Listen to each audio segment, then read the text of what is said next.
আসসালামু আলাইকুম ওয়া রাহমাতুল্লাহ। আজকে কথা বলবো পৃথিবীর সেরা মোটিভেশন নিয়ে। পৃথিবীর সেরা মোটিভেশন কি তা নিয়ে কথা বলার পূর্বে আগে জানতে হবে বা জানার প্রয়োজন যে মোটিভেশন কখন প্রয়োজন হয়। দেখবেন একজন মানুষ যখন ডিপ্রেশনের মধ্যে ভোগে, একজন মানুষ যখন কষ্টে ভোগে, একজন মানুষ যখন চারিদিক থেকে বিপদ এসে তাকে ঘিরে ধরে, সে বেরোনোর কোনো রাস্তা পায় না, ঠিক তখনই তার জীবনকে পরিবর্তন করতে সাহায্য করে মোটিভেশন।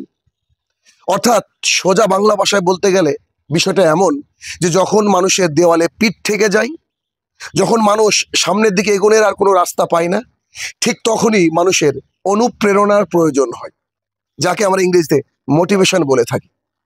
তো এই মোটিভেশন স্পিকার ওয়ার্ল্ড ওয়াইড বহু রয়েছে, যিনারা এই মোটিভেশন দিয়ে দিয়ে অনেকেই মানুষের চলার গতিকে ভিন্ন রাস্তায় করে দিয়েছে, অনেকে মানুষের চলার গতিকে একটু ত্বরান্বিত করেছে, এগিয়ে দিয়েছে।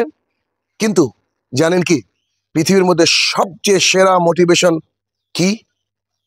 গেস করুন তো, আইডিয়া করুন যে কি হতে পারে। দেখুন, ডিপ্রেশন থেকে বাঁচতে যদি মোটিভেশন দরকার হয়, যখন কোনো ওয়ে পাবেন না জীবনে চলার, বেঁচে থাকার যখন রসদ মনে হয় আপাত দৃষ্টিতে ফুরিয়ে গিয়েছে, ঠিক তখনই যে মোটিভেশন দরকার, সেই মোটিভেশনটা কি? অর্থাৎ পৃথিবীর সেরা মোটিভেশন কি হতে পারে? আমি একটা বিষয় ভেবে দেখেছি যে পৃথিবীর সেরা মোটিভেশন হতে পারে সূরা রাদ, সূরা নম্বর 13 আয়াত নম্বর 28।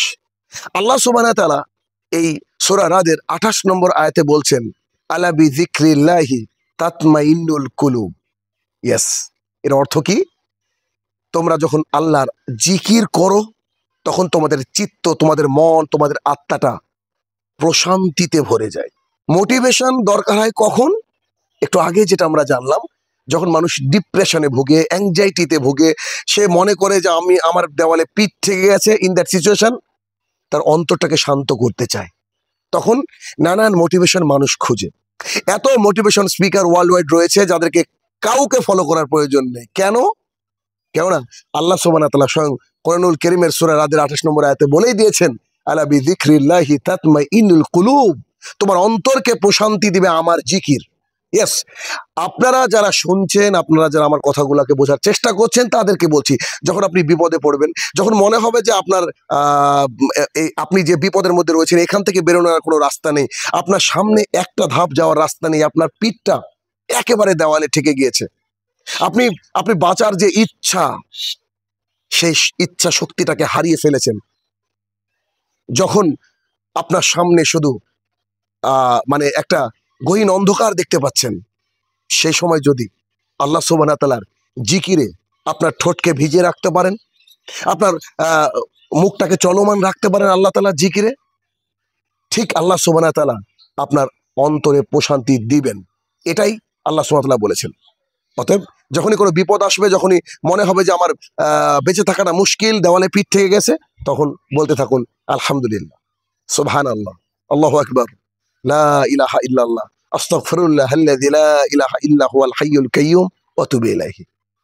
এইভাবে আল্লাহ সুবহানাহু ওয়া তাআলার জিকিরে যদি আপনি আমি আমাদের ঠোঁটগুলোকে ভিজিয়ে রাখতে পারি, আমাদের জবানে যদি আল্লাহ সুবহানাহু ওয়া তাআলার এই কীর্তন গুণগান গাইতে পারি, নিশ্চিত আল্লাহ সুবহানাহু ওয়া তাআলা আমাদের অন্তরের মধ্যে প্রশান্তি ঢেলে দেবেন। আর যতই পৃথিবীর মোটিভেশনাল স্পিকারের বক্তৃতা শুনুন না কেন, সাময়িক হয়তো শান্তি পাবেন বা সাময়িক আপনার একটা ওয়ে আউট বের হবে, কিন্তু আল্লাহ সুবহানাহু ওয়া তাআলার জিকির যদি আপনি করেন, পার্মানেন্টলি আপনি ডিপ্রেশন থেকে বেরিয়ে আসবেন এবং আসতে বাধ্য, এটা পরীক্ষিত। ইয়েস, সো চলুন আমরা চেষ্টা করি, যখনই আমরা এরকম কোনো বিপদের সম্মুখীন হব, যদিও সবসময় পড়া ঠিক আছে, আলহামদুলিল্লাহ অনেক ভালো, কিন্তু যখনই বিপদের সম্মুখীন হব, যখনই মনে হবে যে আমার সামনের রাস্তাগুলো বোধহয় বদ্ধ হয়ে গেছে, আমার অন্তরটা যেন ইতস্ততায় মানে পরিপূর্ণতা লাভ করেছে, একেবারে অন্ধকার হয়ে গেছে আমার ভেতরটা, ইন দ্যাট সিচুয়েশন আমরা আল্লাহ তাআলার জিকির বেশি বেশি করি, ইনশাল্লাহ আল্লাহ তাআলা আমাদেরকে প্রশান্তি দিবে। এটা আল্লাহ সুবহানাহু ওয়া তাআলার ওয়াদা, সূরা রাদের 28 নম্বর আয়াত, আলা বিযিকরিল্লাহি তাতমাইন্নুল কুলুব। আল্লাহ সুবহানাহু ওয়া তাআলা আমাদেরকে সবাইকে এই জিকির, আল্লাহ সুবহানাহু ওয়া তাআলার জিকির বেশি বেশি করা তৌফিক আদা করুক। আমিন। আসসালামু আলাইকুম ওয়া রাহমাতুল্লাহি ওয়া বারাকাতুহু।